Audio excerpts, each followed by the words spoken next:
മക്കളെ എന്ത് ഇങ്ങനെ കയ്യും പൊക്കി ഇങ്ങോട്ട് ഇങ്ങനെ? അടുക്കളയെന്ന് അപ്പുറത്തെ പറമ്പിൽ ചവറ് വലിച്ചെറിയാൻ അമ്മ തന്ന പണി. ഇങ്ങനെ നിക്കാൻ പറഞ്ഞു. അപ്പൊ അച്ഛനും ഇങ്ങനെ നിക്കാം. എന്തിന്? അല്ല, കഴിഞ്ഞ ഒരാഴ്ച അവൾ ഇവിടെ ഇല്ലായിരുന്നല്ലോ, അവളുടെ വീട്ടിൽ പോയിരുന്നില്ലേ? അതിന് മക്കള് ചെയ്ത പോലെ തന്നെ അച്ഛനും ഇവിടത്തെ ചവറെല്ലാം കൂടെ അപ്പുറത്തെ പറമ്പിൽ തന്നെ കൊണ്ടുവന്നിട്ടത്.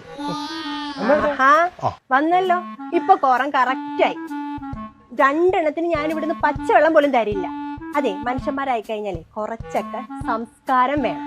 ഈ മാലിന്യ സംസ്കരണത്തെ കുറിച്ച് പറഞ്ഞാലും പഠിച്ചാലും മാത്രം പോരാ, അത് കുറച്ചും കൂടെ പ്രാവർത്തികം കൂടെ ആക്കണം. നമ്മുടെ വീട്ടിൽ ചെയ്താലേ നാട്ടിലും പോയി ചെയ്യുള്ളൂ.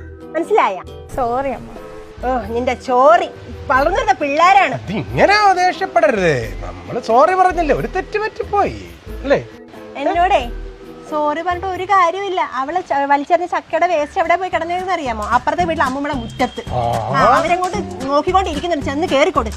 എനിക്ക് കുഴപ്പമില്ല, ഞാൻ തോട്ടിലാണ് ഇട്ടത്. എവിടെ? തോട്ടിലോട്ട് അല്ലേ? പഞ്ചായത്തുകാരെ നിങ്ങൾക്കുള്ള ഫൈന് ഇവിടെ കൊണ്ടുവന്ന് തന്നിട്ടുണ്ട്. മാലിന്യം വലിച്ചെറിഞ്ഞതിന് 5000 രൂപ പിഴ. 5000 രൂപ?